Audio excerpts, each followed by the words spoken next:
Bonsoir à tous. Mercredi 22 avril 2020, à la une de ce 23h, le bureau élargi de l'Union africaine appelle à la suspension de la dette africaine.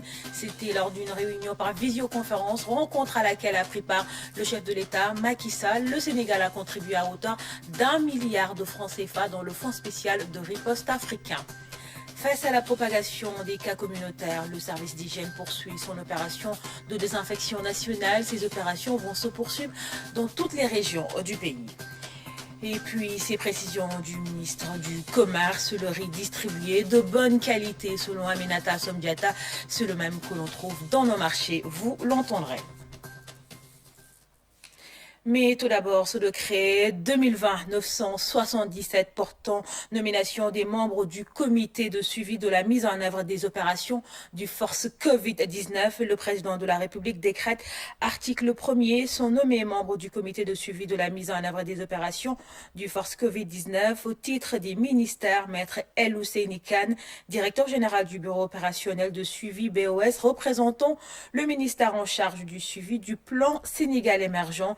Monsieur Abdoulaye Samb, secrétaire général représentant le ministère des Finances et du Budget, ambassadeur Mambaba Cissé, secrétaire général représentant le ministère des Affaires étrangères et des Sénégalais de l'extérieur, Monsieur Ndiogou Diouf, secrétaire permanent du comité de pilotage unique des programmes relevant du MD16, représentant le ministère du Développement communautaire et de l'équité sociale et territoriale, Monsieur Pierre Ndiaye, secrétaire général représentant le ministère de l'économie, du plan et de la coopération, Monsieur Hassan Bang, représentant général représentant le ministère de la Santé et de l'Action sociale.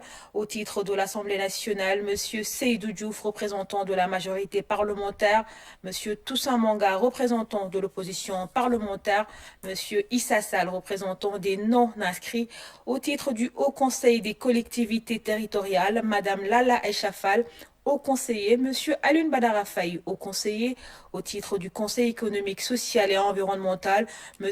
Elhaj Ibrahim Mbao, membre du bureau, secrétaire élu, Mme Maïmouna Isabelle Djang, présidente de commission, au titre des associations d'élus territoriaux, M. Aliou Sall, président de l'AMS, M. Adama Diouf, président de l'ADS, au titre des partis politiques, M. Nicolas Ndiaye, majorité présidentielle, Mme Aïssata Tall Sall, majorité présidentielle, M. Habib Sy, opposition, Mme Nyanya Touré, opposition, M. Pape Dioup, non aligné, M. Mohamed Massamba Sey, non aligné, au titre de la société civile, M.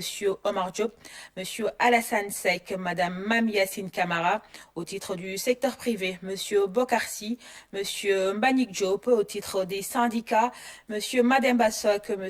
Lamine Fall, au titre des consommateurs, M. Momardao, Maître Massor Nakan, article 2, le présent décret sera publié au journal officiel, fait à Dakar le 22 avril 2020 à Macky Sall.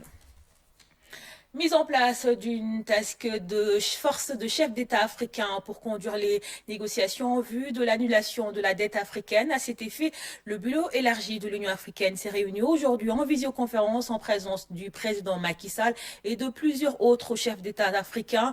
Un sommet extraordinaire sur la coordination de la stratégie commune de lutte contre le Covid-19. Le fonds spécial de riposte africain a également été mis en place et le Sénégal a contribué à hauteur d'1 milliard de francs CFA. La synthèse de Pape Biram Bigendjaï. Décor inhabituel d'une rencontre de l'Union africaine, dans un contexte particulier, marqué par une crise sanitaire mondiale qui touche également l'Afrique. Le président de la République, Macky Sall, porte le masque d'un geste barrière, à l'image de son homologue malien, Ibrahim Boubacar Keïta. L'empreinte d'une série de mesures préventives face au Covid-19. Cette pandémie qui aujourd'hui fait trembler le monde et les dirigeants du continent autour du bureau élargi de l'Union africaine sont tous en état d'alerte. Une conférence sur la coordination de la riposte pour des opérations de lutte efficace contre le Covid-19. Le financement d'un fonds spécial autour du Centre africain pour le contrôle et la prévention des maladies en Afrique, le CDC, est un des points majeurs soulignés lors de cette visioconférence. Le Sénégal, à l'image des autres pays africains, a contribué à hauteur d'1 milliard de francs CFA à ce fonds. Au-delà d'une extrême gravité de cette pandémie, une urgence économique se signale avec notamment des menaces sur les emplois, des tensions budgétaires et une dégradation de la qualité de vie des Africains. À ce niveau, une task force a été mise en place pour conduire les négociations en vue de l'annulation de la dette publique africaine. L'après-Covid-19 se prépare dès aujourd'hui. Un nouvel ordre mondial se dessine et le continent ne veut pas être en reste. C'est dans ce même esprit que la CEDEAO se réunit ce jeudi en visioconférence pour marquer le temps de l'Afrique. Un décès et 30 nouveaux cas positifs, dont 4 communautaires identifiés à Touba. Voilà les derniers chiffres de l'épidémie du Covid-19 dans notre pays. La situation du jour, c'est avec le docteur Aloïse Walidjouf, le directeur de cabinet du ministère de la Santé, au micro de François Sec. Ce mercredi 22 avril 2020, le ministère de la Santé et de l'Action sociale a reçu les résultats des examens virologiques ci-dessous. Sur 482 tests réalisés, 30 sont revenus positifs. Il s'agit de 26 contacts suivis par nos services et de 4 cas issus de la transmission communautaire identifiés à Touba. 11 patients hospitalisés ont été contrôlés négatifs et déclarés guéris. Aucun cas grave n'est à ce jour signalé. L'état de santé des patients hospitalisés, par ailleurs, est stable. À ce jour, 442 cas ont été déclarés positifs au Sénégal, dont 253 guéris, 6 décédés, 1 évacué et donc 182 sous traitement. Comme annoncé hier, mardi 21 avril 2020, le Sénégal a enregistré son 6e cas de décès lié au Covid-19. Le ministère de la Santé et de l'Action sociale exhorte les populations au respect strict des mesures de prévention collective et individuelle. Le dispositif sanitaire doit être renforcé à Tambacounda, une demande du professeur Moussa Seydi, le chef du service des maladies infectieuses de l'hôpital de Fann, était dans la région orientale qui a enregistré plus de 30 cas positifs au Covid-19. On l'écoute au micro de Tchorodjang. J'ai constaté comment les médecins se comportent avec les patients, parce que vous avez des patients qui ne sont pas gravement malades, le plus souvent, s'ils doivent rester 10 jours dans un endroit non confortable ou avec le stress lui-même peut devenir plus dangereux que la maladie. Et j'ai vu que les médecins sont conscients de ça. Ils font tout pour qu'ils soient bien traités sur le plan nutritionnel, sur le plan psychologique. Et ça aussi, ça me réjouit. Je n'ai pas constaté de déficience par rapport aux équipements et aux moyens disponibles. Mais comme j'ai l'habitude de le dire, on n'a pas encore beaucoup de cas. Donc, c'est pas étonnant que les moyens soient disponibles, mais il faut prévoir beaucoup plus de cas. C'est quand on se prépare au pire qu'on peut faire face. C'est important que Tambacounda ait son centre de traitement, même s'il y a déjà des lits disponibles qui ne sont pas encore occupés. J'ai vu une équipe engagée, une équipe dynamique, une équipe compétente. Et je leur fais entièrement confiance. Il y a un réanimateur sur place. Tamba n'a pas besoin même d'évacuer des malades à Dakar. L'État aussi s'occupe davantage de Tamba pour mieux équiper la structure sanitaire de référence, puisque Tamba polarise beaucoup de villages, beaucoup de pays, je dirais. Donc c'est important que Tamba soit encore mieux doté. Bien sûr en infrastructure, en ressources humaines. J'ai vu aussi que les autres acteurs qui ne sont pas moins importants, qui sont même les plus importants, c'est-à-dire ceux qui sont au niveau central, être vraiment déterminés à combattre cette épidémie. Pour freiner la propagation des cas communautaires à Touba, les marchés de la ville sainte et d'Ombaké seront fermés pour une semaine. Décision prise après concertation avec les acteurs, nous dit le préfet d'Ombaké, Matar Diop, au micro de Omar Ning de Radio Sénégal. Nous avons discuté avec les responsables, les acteurs dans les marchés et nous en avons parlé effectivement avec le khalife général des Mourides pour les informer de la nécessité de prendre cette décision de fermer pendant 7 jours, pendant une semaine, tous les marchés et centres commerciaux qui sont situés dans la commune de Touba Mosquée. Dans les modalités d'exécution de cette décision, nous avons pensé que fermer les marchés pour une semaine, sans pour autant qu'il y ait une activité de commerce, poserait quelque part des problèmes, notamment pour ce qui concerne les produits essentiels alimentaires. C'est la raison pour laquelle, et après concertation avec les acteurs, nous avons fait une dérogation pour qu'à l'issue des 3 premiers jours, que les commerces dits essentiels, c'est-à-dire les commerces qui concernent les produits alimentaires de première nécessité, que ces commerces-là puissent redémarrer. Mais après que les opérations de désinfection, de nettoyage du marché auront été exécutées. Si on réinstalle ces commerces, les vendeurs autant que les acheteurs seront dans l'obligation de subir l'application du port obligatoire de masque. La date d'entrée en vigueur de l'arrêté, c'est à partir de demain. Donc du 23 au 29 avril, tous les marchés et centres commerciaux de Touba Mosquée seront fermés. Et la dérogation pour les commerces essentiels commencera à partir du dimanche, lorsqu'on aura fini de faire le nettoiement et la désinfection. Nous avons également pris un second arrêté concernant le marché dit Sankan dans la commune de Mbacké, pour 2 raisons. La première raison, c'est un marché qui a une forte concentration humaine et qui est à la limite flottante. La deuxième raison est que c'est un marché qui est aux confins de la commune de Touba, donc qui peut être une zone de repli si on finit de fermer les marchés de Touba. Et la troisième raison, c'est que ce marché n'a pas fait l'objet de désinfection lorsque les premières opérations de désinfection ont été menées. Et cette zone des Sankan étant une zone qui est, du point de vue des cas de contamination, est une zone soupçonnée, nous avons pensé que la fermeture pour une semaine de ce marché pourra également constituer une mesure efficace.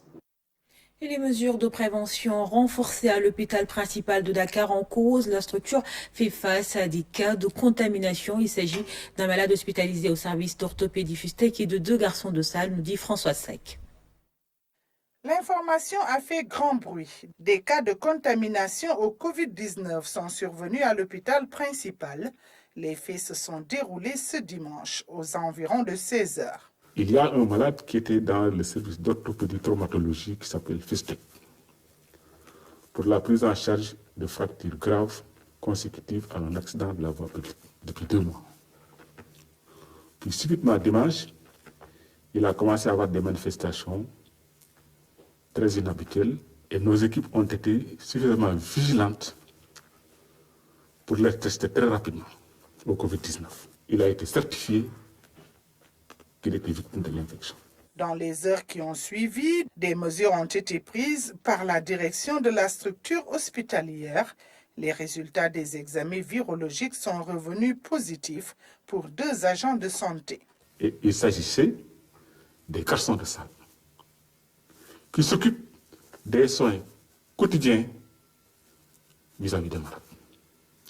Et on conçoit que ces 2 étaient infectés parce qu'il s'agissait des garçons de salle les plus motivés et les plus dévoués. Comme le recommande le Comité national de gestion des épidémies, les 47 contacts ont été mis en quatorzaine. Aujourd'hui, ceux-là sont confinés dans l'hôpital selon les critères exigés par le Comité national et une dérogation validée, accordée et validée par le gouverneur. Voilà donc les faits tels qu'ils se sont déroulés et pour lesquels je pense honnêtement que l'hôpital a joué sa partition de la façon la plus adéquate. Dès le début de l'épidémie, nous avons fait un papier interdisant les visites, suspendant toutes les consultations non indispensables et mettant un dispositif que vous avez vu à l'hôpital. Tous ceux qui rentrent à l'hôpital ont une prise de température et on leur donne un gel de nettoyant. Aujourd'hui, s'y ajoute le conformément à l'arrêté ministériel, l'obligation d'avoir un masque pour rentrer à l'hôpital.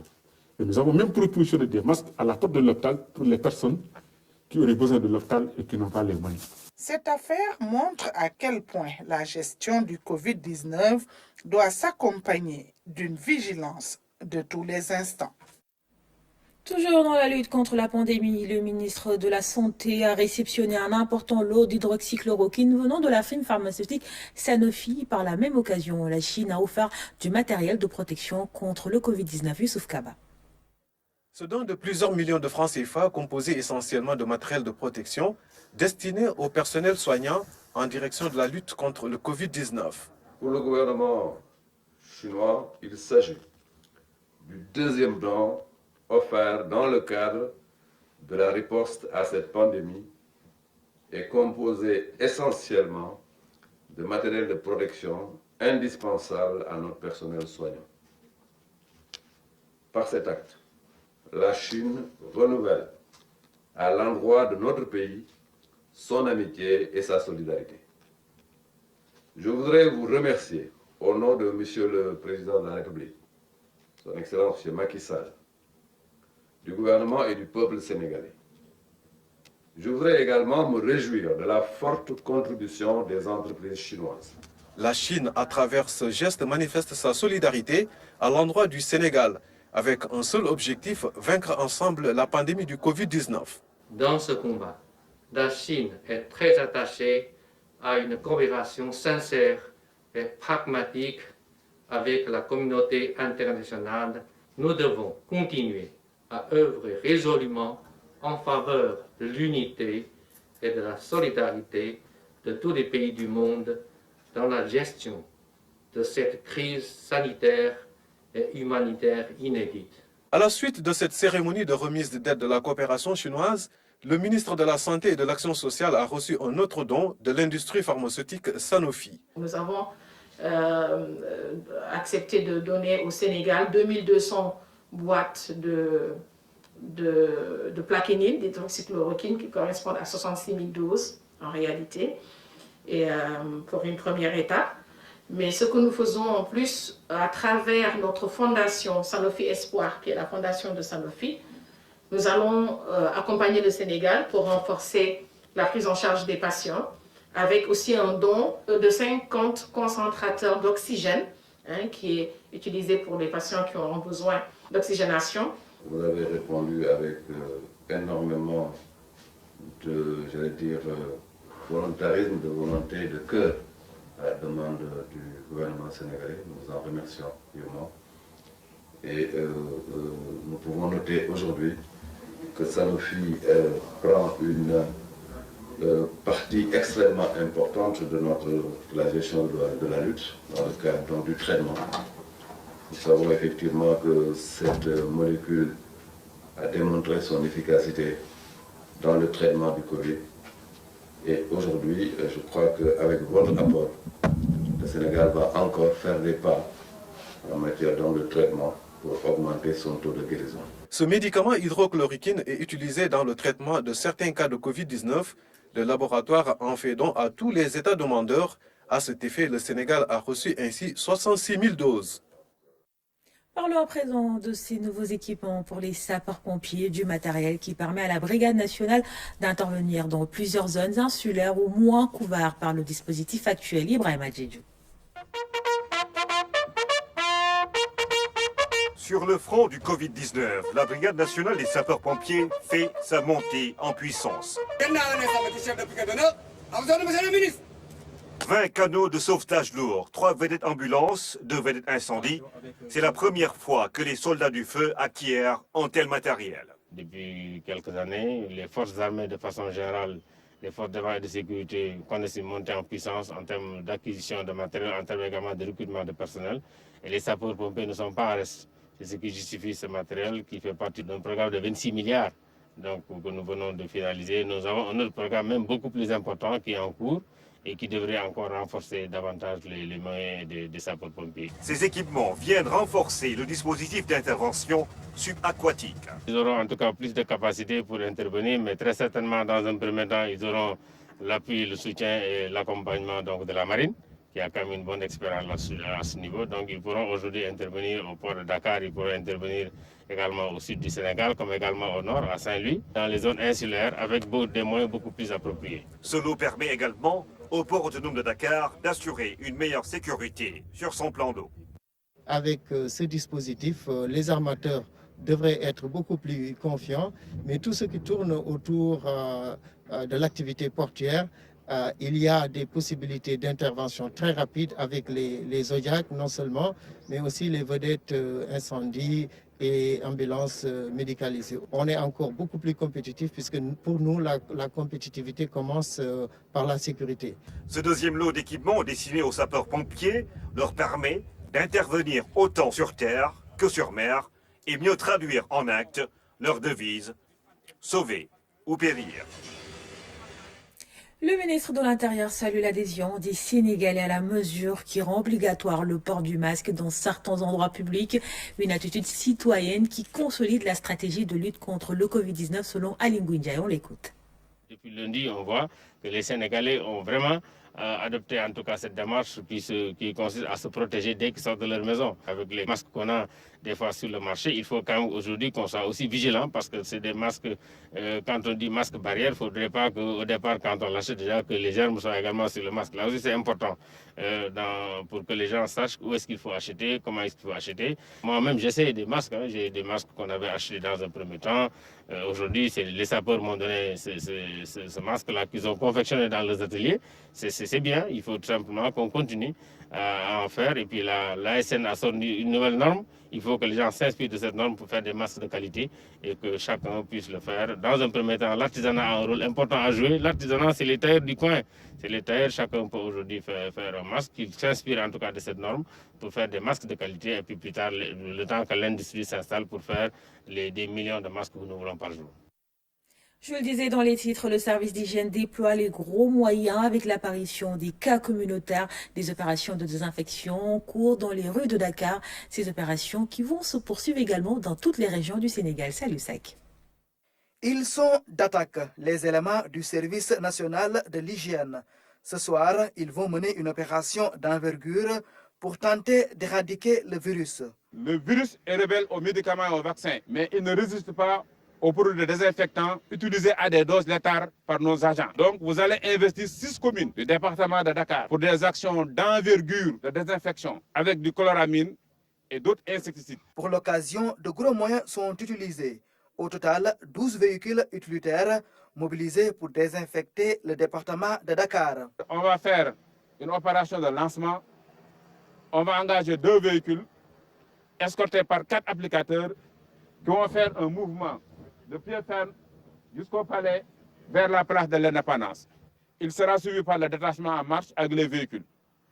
Le point de ralliement, c'est la chambre de commerce. Au niveau de la chambre de commerce, cette manœuvre est terminée. On fait mouvement maintenant vers la commune de Dakar-Plateau. Après les consignes du major Alangom, les agents investissent les rues du plateau.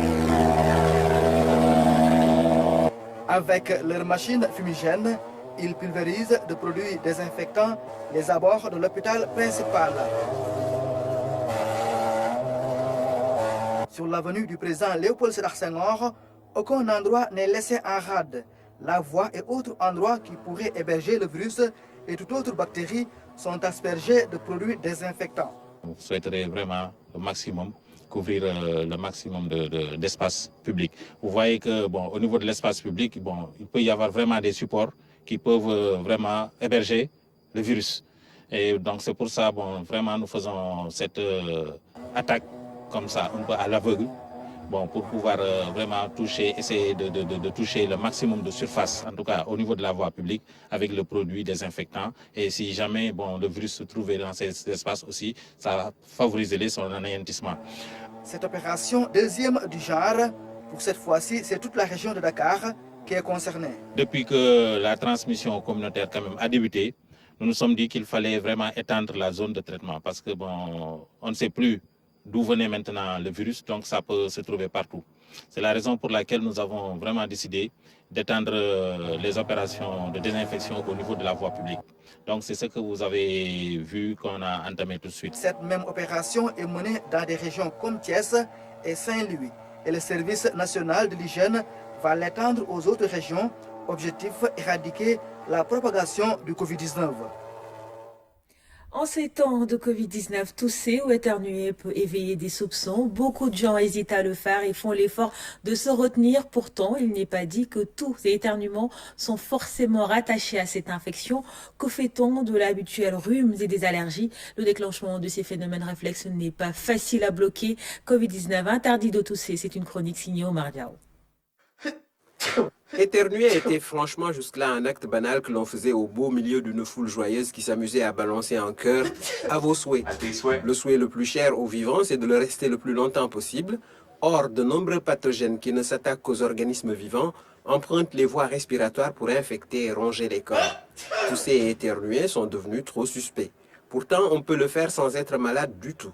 Alors, pour ne pas créer une panique autour de soi et déclencher un sauve-qui-peut général, on s'efforce de se retenir comme on le ferait avec d'autres besoins naturels pressants. C'est beaucoup plus facile à dire qu'à faire, d'autant qu'il s'agit d'un réflexe qui, par définition, est involontaire et ne se commande pas. Faudrait-il alors cesser de s'enrhumer ou de faire des allergies? Les sujets habitués à ces affections rhinopharyngées, en général bénignes mais gênantes, voudraient bien se débarrasser d'un nez constamment bouché ou coulant à flot fréquemment. Bien entendu, tous les éternuements ne sont pas de nature infectieuse, covidienne, mais ils font que garder la distance et porter un masque sont devenus une impérieuse nécessité le temps que le virus dépose les armes. En attendant une telle issue souhaitée, dans cette guerre, négocier serré avec son corps pour différer ce qui monte à la bouche et au nez. À défaut de réussir un blocage net, éternuer ou tousser à travers le masque obligatoire. Votre petit monde ne s'en portera que mieux et ne prendra pas la poudre d'escampette. Le riz distribué aux populations est de bonne qualité. C'est le même riz qui est vendu sur le marché. Des précisions du ministre du Commerce, Aminata Somdiata, est au micro de Louis-Philippe Chania. Le marché est très bien approvisionné. Toutes les denrées de première nécessité dont on pourrait avoir besoin, surtout en perspective du Ramadan, sont disponibles sur le marché à des prix abordables. Les services du ministère du Commerce sont sur le terrain pour veiller à la stabilité des prix. À ce jour, ces services ont effectué plus de 7500 visites à travers toute l'étendue du territoire national et plus de 2500 personnes ont été auteurs d'infractions et la législation économique a été appliquée. À ce jour, nous avons retiré des circuits de distribution 17 tonnes de produits alimentaires impropres à la consommation. Donc, rassurer encore une fois les populations sur la disponibilité des produits, la stabilité des prix, mais aussi sur la présence des services de contrôle sur tous les marchés pour veiller au respect de la législation économique. En ce qui concerne le riz, il faudrait préciser que les 275 000 francs la tonne pour le riz indien, c'est actuellement le prix le plus bas. Et il faudrait savoir également que la qualité est bonne, puisque avant qu'un produit ne soit introduit sur le marché, il y a une analyse qui est faite par le laboratoire du ministère du Commerce pour nous assurer de la qualité du produit et de son innocuité. Quand nous avons eu la liste des personnes qui ont gagné les marchés sur le riz, il y a des prélèvements qui ont été effectués sur les échantillons proposés. Et les résultats du laboratoire ont révélé que c'est un riz qui répond à la norme sénégalaise sur le riz. Donc la polémique n'a pas raison d'être, en tout cas sur la qualité, encore moins sur le prix. Nous parlons toujours de l'aide alimentaire d'urgence. Kaolack a reçu une partie de son quota de riz. Les commissions sont mobilisées pour une distribution transparente de l'aide. Claire Diop. Le quota de Kaolack dans le cadre de l'aide alimentaire d'urgence s'élève à 6 752 tonnes de riz. La région vient de recevoir sa première cargaison, 23 camions déchargés dans ce magasin de stockage à Kawoun. L'objectif de cette démarche est d'atténuer au mieux les conséquences économiques et sociales du Covid-19 sur les ménages dits vulnérables. Au total, 67 529 ménages sont concernés. Les 45 810 sont ceux inscrits sur le registre national unique. Le reste provient du ciblage communautaire. Ce magasin-là contient le riz qui est destiné au département de Kaolack et de Guinguinéo, qui représente 3 891 tonnes 300. Nous avons procédé ainsi pour des raisons d'économie, de coûts de transport. C'est-à-dire l'éclatement de ce tonnage-là vers les chefs-lieux de communes. Une stratégie est mise en place pour réussir la distribution au niveau de Kaolack et ainsi réduire le coût du transport. Les quantités attribuées seront positionnées dans les magasins les plus proches. Ce magasin-là va polariser les deux départements de Kaolack et de Guinguinéo. Le magasin de Kermadjibel, dans le département de Nioro, va polariser pour Kermadjibel, Kermondongo, Taïbanyasen, Gentkay. Pour Wakunguna, va polariser Ndrame Escal, Kermabadjoho. Le magasin de Nioro Durib va polariser Porokhan, Paoskoto, Darussalam, Dabali. Le magasin de Médine Sabah va polariser Gaël Sabah, Kaïmo. Ce premier jet fait état de presque 1000 tonnes de riz. Des vérificateurs sont mobilisés pour assurer le contrôle dans toutes les localités. Dans chaque kit, du riz, de l'huile, des pâtes alimentaires, du sucre et du savon pour soulager les ménages. Tout autre chose également dans ce journal, du nouveau dans cette maladie qui décime les élevages de lapins à Dakar et à Thiès. Un virus très contagieux et mortel est à l'origine de cette maladie. Toutefois, le virus n'est pas transmissible à l'homme, précisent les services du ministère de l'Élevage à Basso. Le taux de morbidité et de mortalité sont respectivement estimés à 95% et à 71% chez les lapins. Le virus hémorragique serait la cause.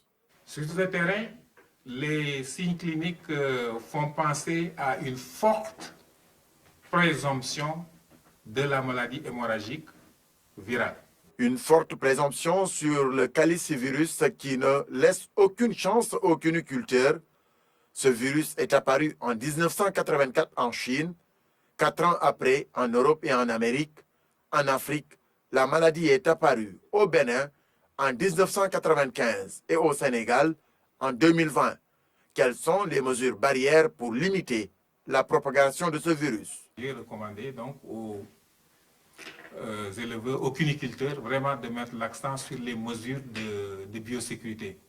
Donc, quand ils acquièrent donc, des reproducteurs, la première chose à faire, on a dit, c'est de mettre ces lapins-là en quarantaine 15-20 jours avant de les introduire dans les cheptels.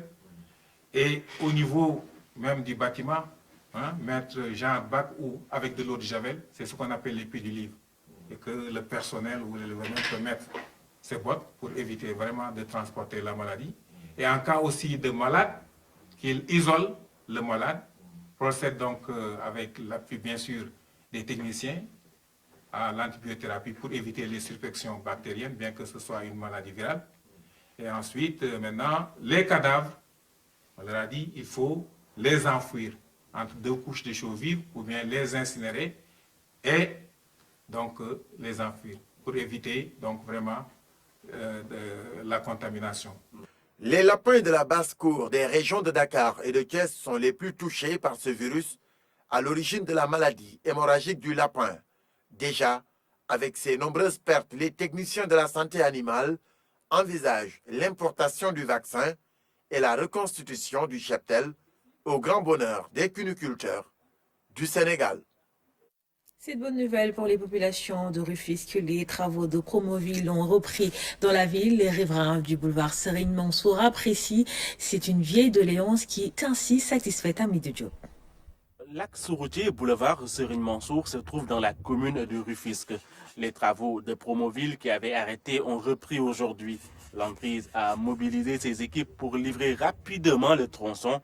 Promoville en avait fait une priorité. Aujourd'hui, nous avions organisé une visite de chantier pour constater le démarrage effectif des travaux du programme de modernisation des villes du Sénégal qui a été réalisé sur le financement du budget de l'État.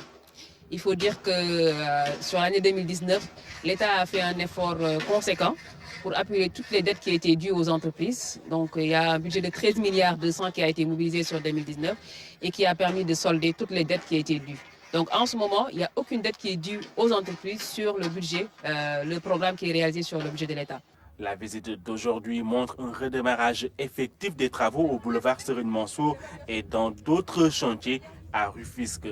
En dehors de Dakar aussi, les travaux ont repris dans les chantiers de Promoville. Le redémarrage va être graduel parce qu'il y a plusieurs tronçons que nous avions redémarrés sur le BCI et qui étaient à l'arrêt du fait de certaines difficultés. Donc ce redémarrage va être graduel du fait que l'entreprise ne peut pas se mobiliser sur tous les tronçons simultanément. Donc le redémarrage va être graduel. Il faut noter qu'en dehors de Dakar, il y a également des tronçons qui ont démarré dans d'autres communes du Sénégal, notamment à Kaolack, sur le boulevard de Dangan. Dans ce contexte de coronavirus, les ouvriers ont pris des dispositions pour se protéger de la maladie.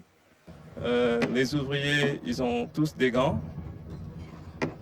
Une sensibilisation a été faite au niveau du chantier. On évite de les exposer. Donc, pour les travaux qui explosent les ouvriers, par exemple, on a été obligé d'arrêter certains travaux. Une fois ces ouvrages livrés, les populations devront veiller sur les caniveaux qui ont été construits pour les eaux pluviales. Il y a beaucoup de populations qui se sont raccordées sur ces caniveaux-là. Donc les eaux usées sont déversées sur ces caniveaux. Le résultat que ça peut donner, c'est que quand l'hivernage viendra, ce réseau ne sera plus fonctionnel. Et ceux qui vont le plus souffrir de ces difficultés-là, ce sont les populations riveraines. À Cité Gabon, les engins sont toujours mis à contribution, symbole que les travaux ont redémarré ici après quelques mois de pause. Le bilan du Covid-19 dans le monde, plus de 177 000 décès et 2 millions de contaminations. L'espoir vient des tests de vaccins. L'Allemagne et Madagascar expérimentent un vaccin, un remède. Pape Bounachao. Avec plus de 177 800 morts et plus de 2 500 000 contaminations officielles, le coronavirus continue sa chevauchée tragique à travers le monde. Le directeur général de l'Organisation mondiale de la santé a déclaré ce mercredi que le monde est loin d'en avoir fini avec cette pandémie dévastatrice. Au moment où l'Allemagne avance dans la recherche d'un possible vaccin avec de premiers tests réalisés sur des humains, le président malgache André Rajoelina affirme que son pays a trouvé le remède. Il s'agit d'une tisane à base d'artémisia qui aurait des effets curatifs et préventifs sur le coronavirus.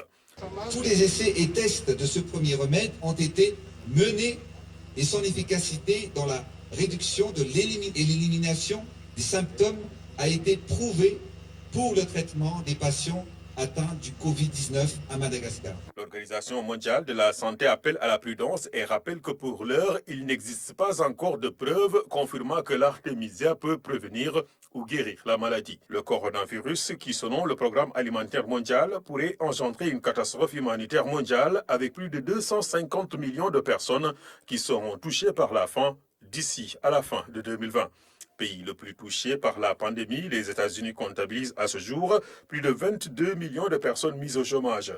Une situation qui a poussé le président américain Donald Trump à signer un décret suspendant les green cards qui offrait jusque-là le statut de résident permanent aux États-Unis. Et c'est à l'ère de la Géroute, la passerelle de pompiers risque de s'effondrer si les camionneurs ne respectent pas les chargements réglementaires. Un convoi a heurté la passerelle hier, causant d'énormes bouchons, nous dit Amidou Diop. Un gros camion qui a heurté la passerelle de pompiers. Celle-ci a failli s'écrouler. Un accident de plus selon la Géroute qui indexe les camions qui ne respectent pas les chargements. Suivant les informations qu'on a reçues, c'est hier aux environs de 16 h qu'un convoi exceptionnel type porte-char qui supportait une pelle qui est un engin de chantier a percuté la passerelle. Maintenant, le porte-char est resté sur place, donc ce qui a amené une congestion monstre au niveau de l'autoroute hier jusqu'à ce matin. Ce n'est qu'aujourd'hui, là, sur les coups de 11 h, qu'on a pu libérer le porte-char pour rétablir la circulation comme vous le voyez. La passerelle garde les stigmates des chocs gigantesques qu'elle a subis. Et à chaque fois, c'est à cause des convois exceptionnels. La Géroute alerte aujourd'hui sur les risques d'accidents et d'effondrement si les camionneurs ne se conforment pas. Hier, comme vous pouvez le constater sur la passerelle, on peut voir des traces qui font qu'il y a eu 3 accidents au moins qui sont arrivés sur cette passerelle. Et cela est dû au fait que les convois ne respectent pas les gabarits réglementaires qui sont établis. Parce que ça arrive chaque fois, on essaie d'établir, mais par malchance, le jour où ça touchera la passerelle et que la passerelle tombera sur la voie, il y aura un accident monstre qui peut entraîner des pertes de vie humaines et derrière ça encombrera de manière grave la circulation aussi. La passerelle de pompiers est en béton armé avec une durée de vie de 50 ans. Ceci n'est valable que lorsqu'elle n'est pas régulièrement percutée par les gros porteurs et pour celle-ci, les chocs sont fréquents. Et c'est ainsi que s'achève ce journal. Merci à vous de l'avoir suivi. Excellente suite des programmes en compagnie de la RT5. À demain.